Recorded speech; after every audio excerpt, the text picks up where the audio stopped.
तो इस एपिसोड की शुरुआत में हमें दिखाता है कि मास्टर जीगाल के हाथ में एक पेपर होता है जिसके ऊपर उसे इन्फॉर्मेशन दी गई होती है कि एक दिन में जहाँ पर क्या कुछ बदल गया है। एक तरफ तो जहाँ पर हीवर ब्रिलियस डीमन लॉर्ड ने सारे के सारे मॉन्क्स को मार डाला, मॉन्क्स क्लैन के ऊपर अटैक किया, और दूसरी तरफ से इंपीरियल फैमिली ने जहाँ पर इन लोगों के बीच में आने से मना कर दिया, यानी कि वो म्यूनियम में जो कुछ भी हो रहा है उस सब में दखल अंदाजी नहीं करना चाहते। और तीसरी तरफ ये हुआ है कि जहाँ पर जियांगजी की सबसे बड़ी फैमिली ने अपने ट्रूप्स को इकट्ठा किया और उसकी सेरेमनी को पूरा किया और साथ उनको रिलीज कर दिया ताकि वो ओपन वार कर सके। तो जीगाल कहते हैं कि एक ही दिन में जहाँ पर कितना कुछ बदल गया है, मुझे लगता है कि हमारे लिए जहाँ पर ये सब कुछ संभालना बहुत ज्यादा मुश्किल हो जाएगा। अब हमें समझ नहीं आ रही कि हम लोग ह्यूमन राइट्स अलायंस होने के नाते कौन सी साइड के ऊपर पहले जाए। 3 साइडों के ऊपर एक साथ अटैक हो रहा है और हमारे यंग मास्टर जहाँ पर नहीं है, तो वो सोच रहे थे प्लीज अलायंस लीडर जल्दी से वापस आ जाए, इस वक्त अलायंस को आपकी बहुत ज्यादा जरूरत है। जबकि हमारा योंगम्योंग जो होता है बड़ी तेजी के साथ डिमोनिक कल्ट की तरफ आगे बढ़ता जा रहा होता है, तो वो एक डेजर्ट के अंदर से गुजर कर जा रहा होता है। तो हमारा योंगम्योंग जो होता है वो अपनी स्नेक स्पिरिट से कहता है कि जिंगू स्नेक, मैंने सोचा नहीं था कि यहाँ पर इतना बड़ा डेजर्ट होगा। पीछे का सारा एरिया तो बिल्कुल क्लियर था, लेकिन इतना बड़ा डेजर्ट यहाँ पर बीचों बीच कहां पर से आ गया।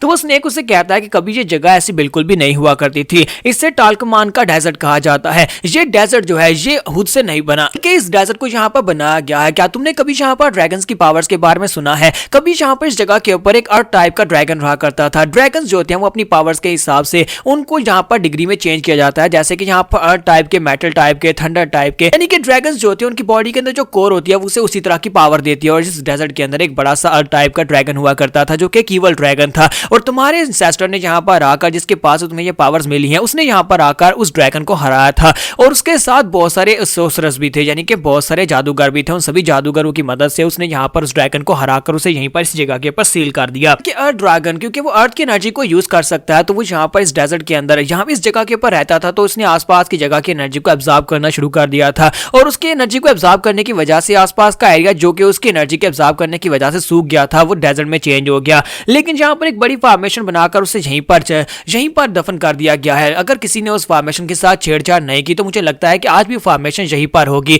जिस फॉर्मेशन के नीचे उसकी डेड बॉडी को सील किया गया था। हाजिर उसे कहता है कि आज से हजारों साल पहले वो ड्रैगन जो था वो तो मर चुका है, तो फिर तुम्हें नहीं लगता कि एक बड़ी फॉर्मेशन को अभी तक मेंटेन करके रखना ये जरूरी तो नहीं था? फिर उस बड़ी सी फॉर्मेशन को रिमूव क्यों नहीं किया गया? क्योंकि ड्रैगन के मरने के बाद उस फॉर्मेशन की जरूरत तो नहीं थी। तो जिंगू स्नेक उसे कहता है कि यहाँ पर उस फॉर्मेशन को बनाने वाले जादूगरों में से एक जादूगर ने जहाँ पर इस फैसले को अपोज किया था। बाकी सभी लोगों ने कहा था कि इस फॉर्मेशन को हटा देते, अब इसकी जरूरत नहीं है। जबकि एक जिसने इस फॉर्मेशन को बनाया था उसने कहा कि नहीं, ये फॉर्मेशन यहीं पर इसी तरह रहने दो और उसके रिमेन्स को यहीं पर इस फॉर्मेशन के नीचे हमेशा के लिए ट्रैप रहने दो। तो वो उसे बताता है कि वो बंदा कौन था। वो कहता है कि उसका नाम डीमन ऑफ डिवाइन हीवन था और वो डीमन सेक्टर से ही था। डीमन सेक्टर का एक जादूगर था जो बहुत ज्यादा पावरफुल था और इतना पावरफुल था कि उसने खुद से यहाँ पर कितनी बड़ी फॉर्मेशन बना ली, जिसकी मदद से उसने अर्थ ड्रैगन की पूरी डेड बॉडी को यहाँ पर इस डेजर्ट के अंदर सील कर दिया था। क्योंकि उसने यहाँ पर खुद से यहाँ पर इतने बड़े स्पेल को कास्ट किया था, इतनी बड़ी फॉर्मेशन को बनाया था। इसी वजह से तुम्हारा एंसेस्टर और साथ में बाकी के जादूगर भी यहाँ पर उसको बिल्कुल भी अपोज नहीं कर पाए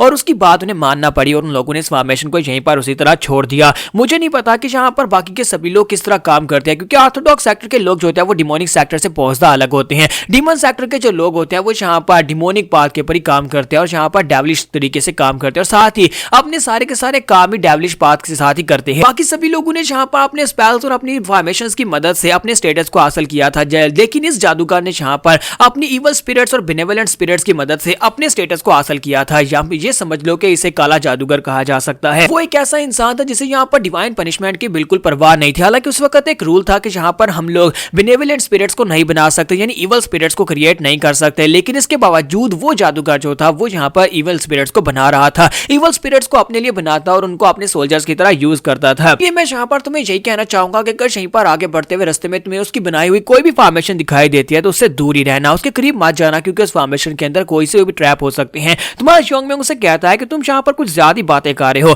मुझे लगता है कि पहले तुम इस तरह की बात नहीं करते थे, या फिर तुम उस जादूगर को लेकर कुछ ज्यादा बातें कर रहे हो। मुझे नहीं लगा था कि तुम्हें मेरी इतनी ज्यादा परवाह है। जबकि जिंगू स्नेक उसे कहता है कि बेवकूफ कही कि मुझे तुम्हारी परवाह नहीं है बल्कि अपनी परवाह है। अगर तुम यहाँ पर मरोगे तो फिर मैं भी यहाँ पर तुम्हारे साथ ही मरूंगा ना, कि मेरी सोल इस वक्त तुम्हारे साथ बाउंड हो चुकी है और मैं तुम्हारा स्पिरिट मॉन्स्टर हूँ। और इसी के साथ ही उसे कहता है अच्छा ठीक है हमें आगे बढ़ना होगा। और इसी के साथ वो लोग आगे की तरफ बढ़ते जाते हैं और वो उससे पूछता है बताओ ये डेजर्ट कितना बड़ा है। तो वो कहता है कि मुझे भी नहीं पता कि ये डेजर्ट कितना बड़ा है। और इसी के साथ दूसरे किनारे का सीन दिखाते हैं। दूसरे किनारे के ऊपर दिखाते हैं कि डीमन कल्ट का लीडर जो होता है वो पॉइजनस डीमन यानी कि मूनचान को अपने साथ लेकर आगे की तरफ बढ़ रहा होता है और उसे कहता है कि तुम स्लो होते जा रही हो। मैंने तुमसे कहा ना कि यहाँ पर मुझसे 2 कदम से ज्यादा पीछे मत रहना, 2 कदम मेरे करीब रहना, क्योंकि अगर इससे ज्यादा पीछे रहे तो तुम यहीं पर इस फॉर्मेशन के अंदर खो जाओगे। कि मूनचान वहां पर सोच रहा होता है कि मुझे लगता है कि ये एक बड़ी सी फॉर्मेशन है, इस वक्त हम लोग इस डेजर्ट के अंदर चल रहे हैं, लेकिन असल में ये डेजर्ट हो भी नहीं सकता, क्योंकि इस तरह की एक फॉर्मेशन को मैं पहले भी देख चुका हूं। जब हम लोग अपने सेक्टर के यंग पैट्रियाज कंपटीशन में हिस्सा लेने के लिए गए थे, वहां पर मास्टर जीगाल ने जो बड़ी सी फॉर्मेशन क्रिएट की थी वो बिल्कुल ऐसी ही थी। तो मूनचान कहता है कि जब से हम लोग यहाँ पर चल रहे हैं, मैं तब से यहाँ पर रास्ते को भी खो चुका हूँ, क्योंकि यहाँ पर रास्ता मुझे याद नहीं है। रास्ते में काफी सारी जगहों के ऊपर मोड़ आए थे और रास्ते में काफी सारी जगह डिस्टॉर्ट हो चुकी हैं। इसका मतलब यह है कि मैं अकेले यहाँ तक नहीं पहुंच सकता। लेकिन डीमन एम्परर मुझे लेकर कहां पर जा रहा है, मुझे समझ नहीं आ रही कि ये कल्ट लीडर मुझे कहां पर लेकर जा रहे हैं। और इसी के साथ ही वो एक जगह पर जाकर रुकते हैं और कहते हैं कि हम लोग पहुंच गए। उनके सामने एक बड़ा सा गेट होता है, तो इसे देखकर वो बहुत ज्यादा हैरान हो जाता है। मूनचान कहता है कि ये गेट अचानक से यहाँ पर कहां पर आ गया, यहाँ पर डेजर्ट के मिडल में गेट का क्या काम है। इसी के साथ ही कल्ट लीडर उसे कहता है कि तुम कुछ ज्यादा सरप्राइज्ड हो गए हो, अभी यहाँ पर इस गेट को ओपन होने दो, उसके बाद देखना तुम और भी ज्यादा सरप्राइज्ड होने वाले हो। और इसी के साथ अपने पास से वो चाम निकालते हैं, दरवाजे के ऊपर लगाते हैं और उस दरवाजे को ओपन करते हैं। तो यहाँ पर एपिसोड 93 का एंड करेंगे। नेक्स्ट एपिसोड में देखेंगे कि इस दरवाजे की दूसरी तरफ क्या निकलने वाला है। तो एपिसोड की एक्सप्लेनेशन अच्छी लगी हो तो कमेंट करके जरूर बताइएगा। वीडियो को लाइक करना मत भूलिएगा। Thank you.